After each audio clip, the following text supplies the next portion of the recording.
Assalomu alaykum aziz tomoshabinlar. Bugun sizlar bilan hayotiy muhim shoshilinch xabar haqida gaplashamiz. Yaqin 4 kun ichida ayniqsa 6 yosh va undan katta bo'lgan nafaqaxo'rlarimiz uchun juda katta o'zgarishlar yuz beradi. Bu yangilik sizning kundalik hayotingizga, davlat xizmatlaridan foydalanish usulingizga tubdan ta'sir ko'rsatishi mumkin. Agar siz 60 yoshdan oshgan bo'lsangiz yoki oilangizda shunday yoshi ulug' insonlar bo'lsa, ushbu videoni bir daqiqasini ham o'tkazib yubormang. Chunki sizning farovonligingiz va qulayligingiz bevosita shu ma'lumotlarga bog'liq. Bu haqiqatan ham hammaga tegishli. Shuning uchun diqqat bilan tinglang. Hozirdayoq kanalimizga obuna bo'ling va videoga like bosing. Shunda bu muhim xabar ko'proq insonlarga yetib boradi. Core of the problem keling, avvalo eski tizim qanday ishlagani haqida gapiraylik. Yaqin vaqtgacha ham davlat xizmatlaridan foydalanish, masalan nafaqa masalasida ma'lumot olish yoki hujjat rasmiylashtirish ko'p vaqt va kuch talab qilardi. Siz, hurmatli nafaqaxo'rlarimiz, har safar pensiya jamg'armasiga borishga majbur bo'lardingiz. Bu qanday edi? Erta tongda yo'lga chiqish, jamoat transportida yurish, uzun navbatlarda 3-4 soatlab kutish yoshi ulug' insonlar uchun bu og'riqli edi. Oyoq og'riqlari, charchoq, xodimlarning yo'qligi bular vaziyatni qiyinlashtirardi. Biror ma'lumot olish uchun, masalan, pensiyangiz miqdori qanday o'zgargani yoki pensiya hisobingiz holati haqida bilish uchun ham shunday mashaqqatli yo'lni bosib o'tardingiz. Yangi ijtimoiy imtiyozlarga ariza berish yoki sog'liqni saqlash tizimidagi xizmatlar haqida bilish uchun ham qog'ozbozlik, imzo qo'yishlar, idoralarga yugurish, ma'lumotnomalar yig'ish kerak edi. Bu jarayonlar nafaqat jismoniy, balki ruhiy holatga ham salbiy ta'sir ko'rsatardi. Ko'plab hollarda qog'oz hujjatlar yo'qolishi, ma'lumotlar almashinuvi sekinligi yoki inson omili tufayli xatolar ham tez-tez uchrab turardi. Endi esa, hurmatli do'stlar, vaziyat tubdan o'zgarmoqda. Davlatimiz zamonaviy texnologiyalarni joriy etish orqali aynan siz, aziz nafaqaxo'rlarimizning hayotini yengillashtirishga qaratilgan juda muhim qadam tashladi. Yaqin 4 kun ichida ishga tushadigan yangi davlat mobil ilovasi orqali 6 yosh va undan katta yoshdagi fuqarolarimiz uchun bir qator muhim davlat xizmatlaridan qulay va shaffof tarzda foydalanish imkoniyati yaratiladi. Bu endi uzun navbatlar, sarson sargardonlik va keraksiz qog'ozbozlikka chek qo'yish degani.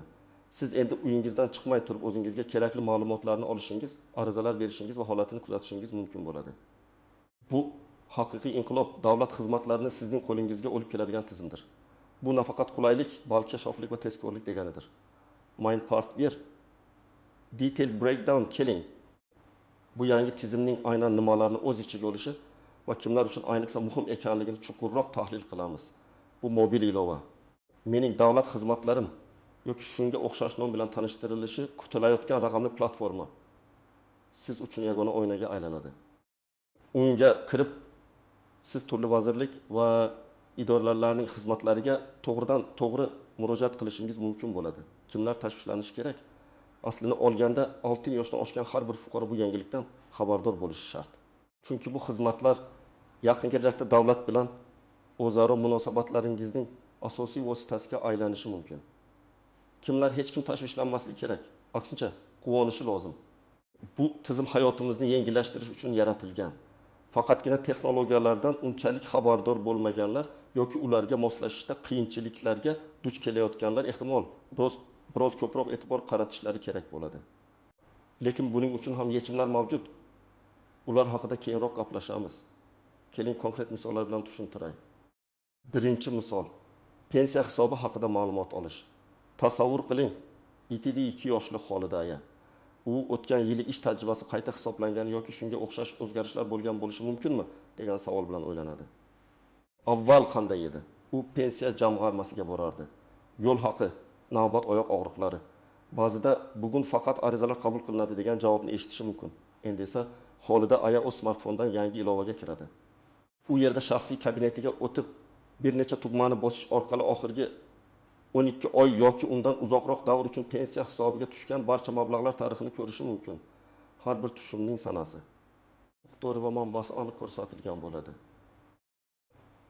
Xolida aya bu ma'lumotlarni o'zi uchun yuklab olishi yoki oila a'zolariga elektron pochta orqali yuborishi mumkin. Buning vaqtini taxminan 4 soatga tejaydi, jismoniy charchoqni va ruhiy bosimni oldini oladi.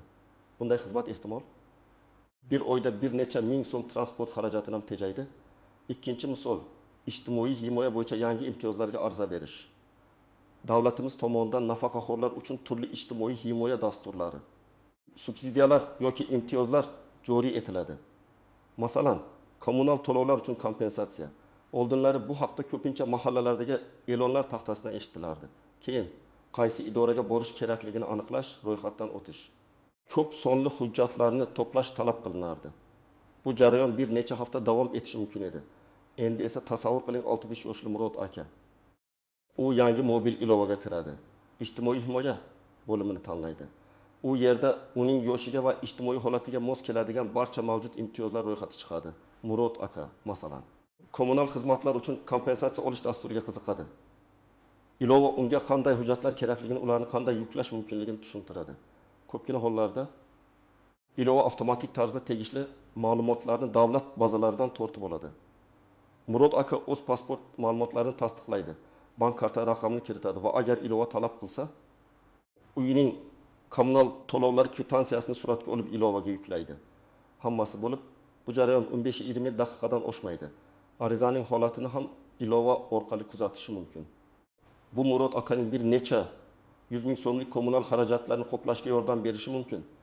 Shu bilan birga uning vaqtini tejab, stressdan xalos etadi.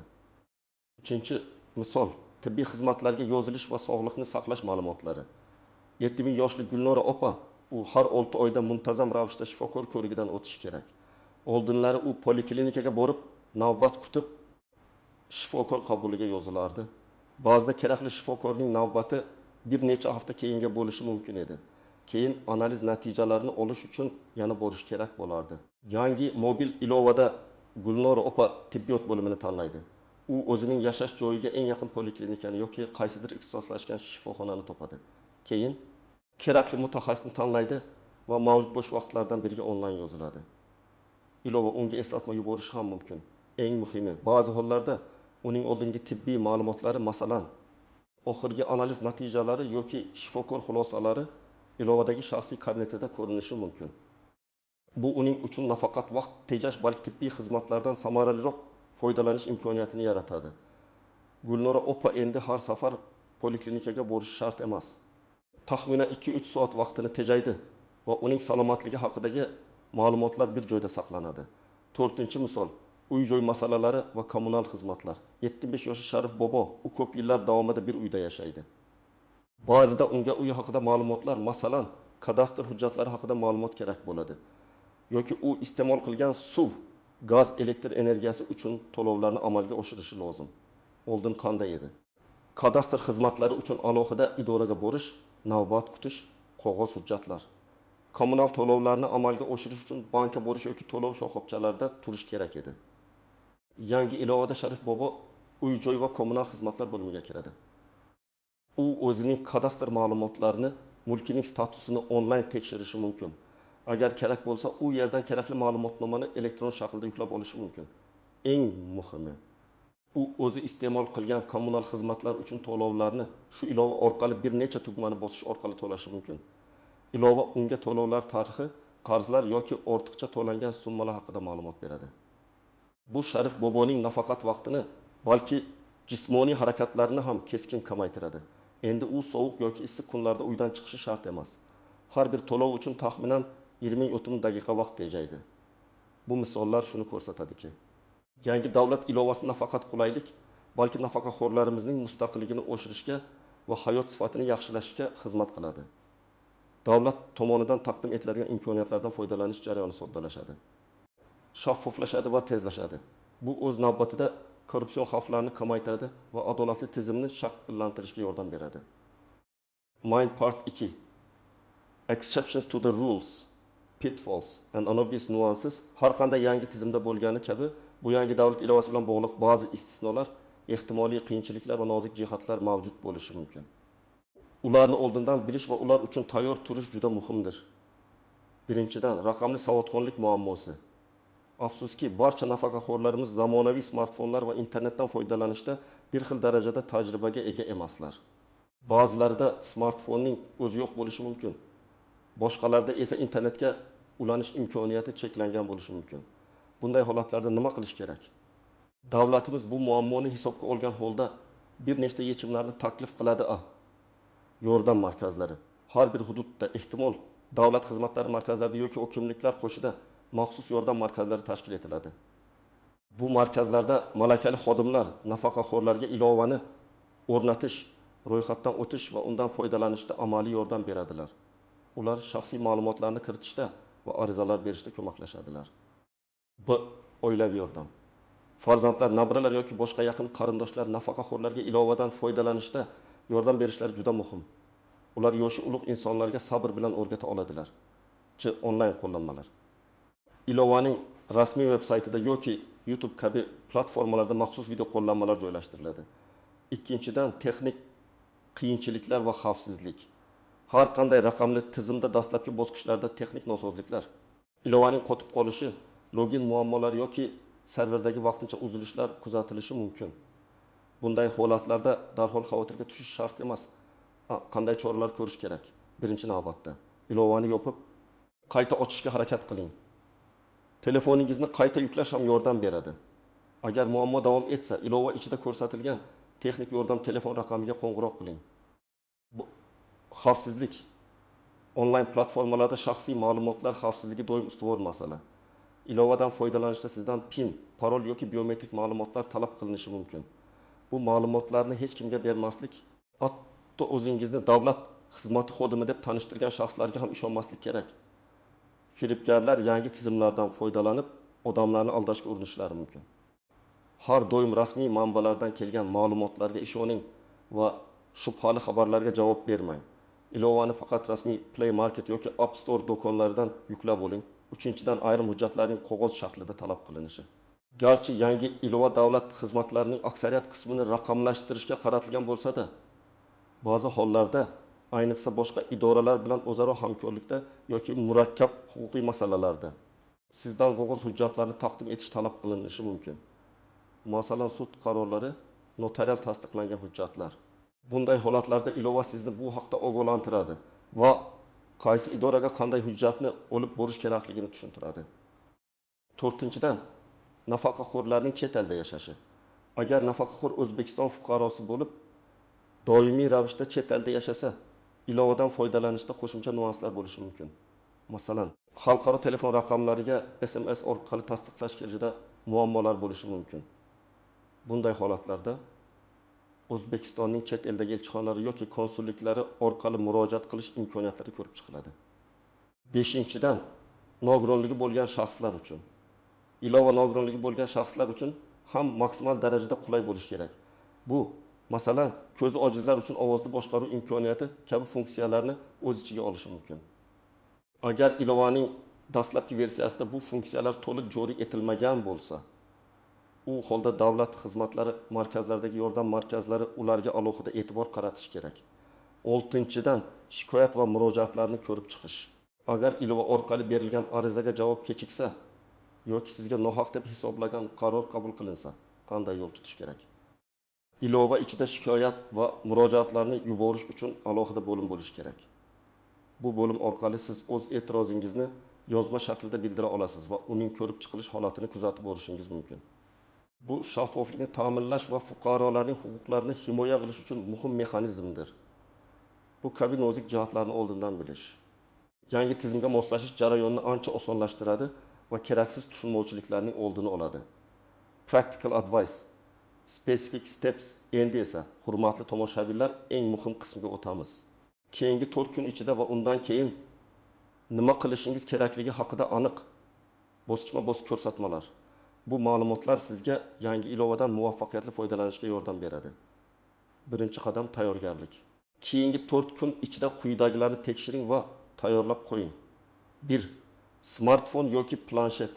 Sizda internetga ulanish imkoniyati bo'lgan smartfon yoki planshet mavjudligiga ishonch hosil qiling. Agar yo'q bo'lsa, oila a'zolaringizdan yordam so'rang. 2. Internetga ulanish, ishonchli va barqaror internet ulanishi mavjudligini tekshiring. Wi-Fi yoki mobil internet. O'ta shaxsiy hujjatlar. Pasportingiz, ID kartangiz doim yon atrofingizda turishiga ishonch hosil qiling. Undagi ma'lumotlar, xususan shaxsiy identifikatsiya raqami JSHR ro'yxatdan o'tish uchun kerak bo'ladi. Agar elektron imzo, e-imzo kalitingiz bo'lsa, uni ham tayyorlab qo'ying. U ko'proq xizmatlardan foydalanish imkonini beradi. Ikkinchi qadam, ilovani yuklab olish va o'rnatish. 4 kunlik muddat tugashi bilan, ya'ni yangi xizmatlar ishga tushishi bilan. Rasmiy manba. Faqatgina Google Play Market Android telefonlar uchun yoki Apple App Store iPhone uchun orqali davlat xizmatiga shunga o'xshash nom bilan chiqqan rasmiy davlat ilovasini qidirib toping. Ilovaning rasmiy logotipi va ishlab chiquvchisi Davlat xizmatlari agentligi yoki shunga o'xshash davlat tashkiloti tomonidan ko'rsatilganligiga e'tibor bering. Boshqa shubhali ilovalarni yuklab olmang. 2. Yuklab olish va o'rnatish. Ilovani yuklab olish tugmasini bosing va qurilmangizga o'rnating. Ruxsatlar ilova o'rnatilgandan so'ng sizdan ba'zi ruxsatlar, masalan, kamera joylashuv, xotiraga kirish so'ralishi mumkin. Ularni o'qib chiqing va kerakli ruxsatlarni bering. 3-qadam ro'yxatdan o'tish va shaxsiy kabinetni faollashtirish. Bu eng muhim bosqichlardan biridir. Ro'yxatdan o'tish. Ilovani ochganingizda ro'yxatdan o'tish tugmasini ko'rasiz. Agar birinchi marta foydalanayotgan bo'lsangiz, ro'yxatdan o'tishingiz kerak bo'ladi. 2. Ma'lumotlarni kiritish. Sizdan pasport seriyasi va raqami, JSHIR, telefon raqami kabi shaxsiy ma'lumotlar kiritish so'raladi. Ma'lumotlarni to'g'ri kiritganingizga ishonch hosil qiling. SMS tasdiqlash, telefon raqamingizga tasdiqlash kodi keladi. Ushbu kodni ilovada ko'rsatilgan joyga kiriting. 4. Parol yaratish. Kirish uchun mustahkam parol o'ylab toping va uni eslab qoling. Parolingiz kamida tekis tab belgidan iborat bo'lishi, harflar, raqamlar va maxsus belgilar aralashmasidan iborat bo'lishi tavsiya etiladi. 5. Imzo, elektron imzo.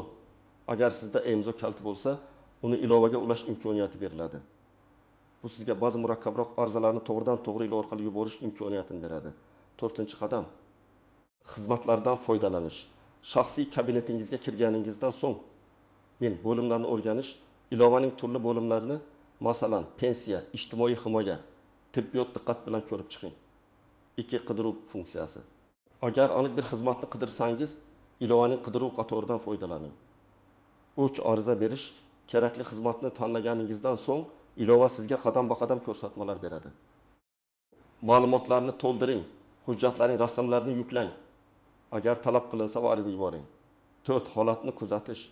Berilgan arizalaringizning holatini mening arizalarim bo'limida kuzatib borishingiz mumkin. Sizga har bir bosqich haqida xabar kelib turadi. 5-qadam. Yordam so'rashdan tortinmang. Agar siz bu jarayonlarning bir o'rtasida qiyinchiliklarga duch kelsangiz, hech qachon yordam so'rashdan uyalmang. Davlat xizmatlari markazlari. Eng yaqin davlat xizmatlari markaziga murojaat qiling. U yerda mutaxassislar sizga amaliy yordam ko'rsatishadi. 2. Ishonch telefonlari. Ilovaning rasmiy veb-saytida yoki ichida ko'rsatilgan ishonch telefonlariga qo'ng'iroq qiling. Oilangiz va do'stlar, yaqinlaringizdan yordam so'rang. Ular sizga yo'l yo'riq ko'rsatishi mumkin. Unutmang, bu tizim aynan sizning qulayligingiz uchun yaratilgan. Unga moslashish biroz vaqt talab qilishi mumkin, lekin u sizning hayotingizni ancha yengillashtiradi. Conclusion and final. Xulosa qilib aytganda, aziz do'stlar, davlatimiz tomonidan taqdim etilayotgan yangi mobil ilova nafaqaxo'rlarimiz, yosh va undan katta bo'lgan fuqarolarimiz uchun davlat xizmatlaridan foydalanish jarayonini tubdan o'zgartiradigan muhim qadamdir. U uzoq navbatlar. Ortiqcha sarson sargardonlik va qog'ozbozlikka chek qo'yib, zamonaviy, qulay va shaffof xizmatlarni bevosita sizning qo'lingizga olib keladi. Bu sizning vaqtingizni tejaydi. Jismoniy charchoqni kamaytiradi va hayot sifatini sezilarli darajada oshiradi. Keyingi 4 kun ichida barcha nafaqaxo'rlarimizni va ularning yaqinlarini bu yangilikdan xabardor qilishga chaqiraman. Hozirdan tayyorgarlik ko'rishni boshlang, kerakli hujjatlarni tekshiring va ilova ishga tushishi bilan uni yuklab olib, undan foydalanishni boshlang. Agar qandaydir muammoga duch kelsangiz, yordam so'rashdan aslo tortinmang. Davlat xizmatlari markazlari, ishonch telefonlari va albatta oila a'zolaringiz sizga yordam berishga doim tayyor. Siz bu yangi tizim haqida nima deb o'ylaysiz? Uni qanchalik muhim deb bilasiz? Fikrlaringizni izohlarda yozib qoldiring. Bu video siz uchun foydali bo'lgan bo'lsa, albatta like bosing va kanalimizga obuna bo'ling.